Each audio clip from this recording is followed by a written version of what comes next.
Time now for the morning rush. We begin with breaking news. The search for the suspect in a workplace shooting is over. News 13's Sarah Yingling is live with the latest. Good morning, Sarah. All right, Dave, well, as you said, the search for the man accused of gunning down people at his place of work is over, ending 25 miles away at this neighborhood in PLACITAS. New video into our newsroom shows his tow truck being towed away from this neighborhood. Police say Wade Anthony Melton was found dead near his car. The cause of his death is now under investigation. Police say Melton walked into the Ben E. Keith's food warehouse and started shooting around 6:15 yesterday evening. Police say Melton, who was an employee, opened fire while about 20 employees were inside. Paramedics rushed at least 3 people to UNMH who remain in critical condition. APD says they will have a press conference later today with more information on this incident. Crystal. And this morning, reaction from leaders across the state continues to pour in. Mayor Tim Keller tweeting out, "We're thankful for the decisive action by Albuquerque police officers who pulled the 3 victims to a secure area where rescue personnel quickly helped them before rushing them to the hospital." New Mexico Attorney General Hector Valdera says, quote, "I offer my prayers and support to the victims and families involved in this horrifying tragedy." Of course, KRQE News 13 will stay on top of the very latest on the shooting, including the conditions of the victims and more details on the suspected shooter as we do get them into our newsroom. Stay with us on air, online, and on our KRQE News app. Kristen. We continue to watch the sunshine fill in over the state today. I promise this is running. We don't have any clouds out there, no rain, no snow, nothing today and nothing tomorrow. But we are talking cold temperatures overnight and chilly temperatures in the afternoon. David? Every vote is counted for in New Mexico's congressional District 2 race, but Republican Yvette Harrell is still refusing to concede. Excuse me. Official final numbers released yesterday show Democrat Xochitl Torres Small won by about 3,500 votes. Harrell recently appeared on Fox News claiming someone rigged the election. Now, News 13 political analyst Gabriel Sanchez says Harrell is likely setting the stage before she files a lawsuit alleging vote tampering or voter fraud. Now, Sanchez says there is no evidence of that here in New Mexico. APD is hoping to expand its use of speed trailers designed to catch speeding drivers on Lead and Coal and Nob Hill. Speed trailers can take a photo or video of the driver and send it to APD's real-time crime center, giving Albuquerque police an idea of when they can better schedule targeted enforcement. Important to note, though, the cameras do not automatically send tickets in the mail. City Councilor Pat Davis paid about $16,000 for each speed trailer out of his special projects fund. Bernalillo County commissioners will likely discuss several initiatives aimed at helping people deal with behavioral health issues. Commissioners are scheduled to vote on approval of a partnership between the county and UNM Hospital. Now, the partnership is designed to give people direction on where to find services when having a crisis. Commissioner Maggie Hart-Stebbins says commissioners also plan to work with community organizations and law enforcement agencies. The district attorney's office is now reviewing a deadly shooting that happened on Albuquerque's west side. APD says officers were originally responding to a domestic violence call at the Aspen Apartments, that's on Eagle Ranch near Irving. They say the call escalated when a woman reported someone being shot. Police say they found her ex-boyfriend dead. The woman and another unidentified man were taken in for questioning. They've since been released. Kristen.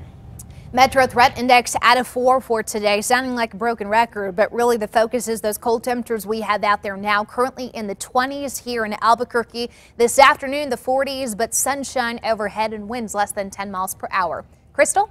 National Park Service is continuing to work on plans to revamp the Petroglyph National Monument. Here are the details for you. The draft plan is designed to preserve the monument and its trails. It will then focus on fixing wear and tear, as well as curbing off-road driving, littering, and even vandalism. The park superintendent says they also plan to increase the number of trails to 39 and add more monitored access points.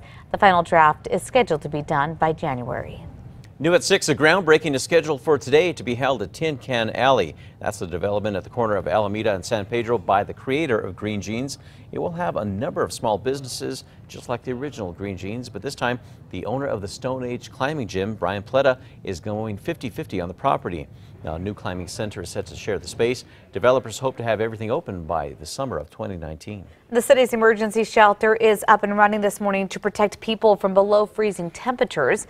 The mayor announced the Westside Emergency Housing Center will be open for people who need a warm place to sleep. He says the city has been preparing and is ready to take in homeless men, women, and even entire families.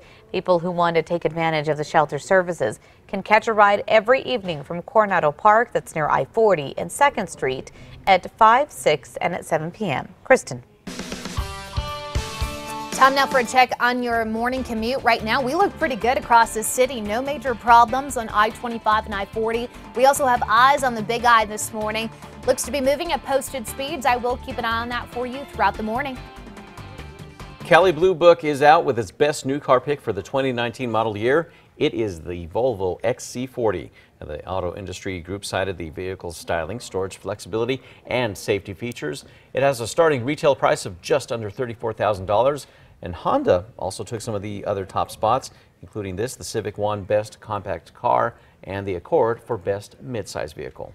All right, taking a look at today's forecast, we are starting very cold with teens and 20s out there now. 42 is where I expect us to be here in Albuquerque later this afternoon. The winds will be less than 10. Those will be coming out of the northwest. Another cold night ahead of us, but tomorrow slightly warmer from those 40s. We get back to the 50s. We will see sunshine across the entire state at this point. I'm not expecting anything in the way of rain or snow for the next several days. All right, let's take it out to the 5 facts. We start with number 5 here. UNM Lobo men's basketball team is getting ready for their regular season opener, home opener that is, against the Iona Gales. That's today. Just like the Lobos, the Gales are 1-0. Tip-off set for 7 p.m. at Dreamstyle Arena. The game will be streamed online at the Mountain West Network. At number 4, Bernalillo County Commissioners are scheduled to discuss several initiatives dealing with behavioral health issues. They are also working to approve a partnership between the county and UNM Hospital. Now, the partnership is something that residents have been asking for a decade, and it's designed to help people find services when having a crisis. Now, the commissioners also plan to work with community organizations and law enforcement agencies to help tackle these issues. Commissioners are setting aside $3 million for the initiative. At number 3, temperatures slowly but surely starting to climb. 40s today, 50s tomorrow, back to near average Friday through this weekend. We do have a cold front moving in this weekend that will mainly impact the north and the east. Albuquerque just about 5 degrees cooler by Sunday. Number 2 now, the district attorney's office is now reviewing a deadly shooting that happened on Albuquerque's west side. APD says officers were originally called to this as a domestic violence call at the Aspen Apartments on Eagle Ranch, that's near Irving. They say the call escalated when a woman reported someone being shot. When officers arrived on scene, they say her ex-boyfriend was found dead. The woman and another unidentified man were taken in for questioning. APD says they have both since been released. For more details, go to alwayson.krqe.com. And at number 1, the suspect who police say shot 3 co-workers in a workplace shooting is dead this morning. This after police conducted a massive manhunt to find him. Officers found 30-year-old Wade Anthony Melton dead in PLACITAS. Now, police say Melton is the man who walked into the Benny Keats Foods warehouse on Broadway south of Gibson and started shooting around 6:15 yesterday evening. Investigators say Melton, who was an employee, opened fire while about 20 employees were inside. Paramedics rushed at least 3 people to UNM Hospital. They remain in critical condition this morning. Now, Melton does not seem to have a criminal record here in New Mexico. This is according to online court documents. Now, APD says they will have a press conference later today to discuss more about this incident.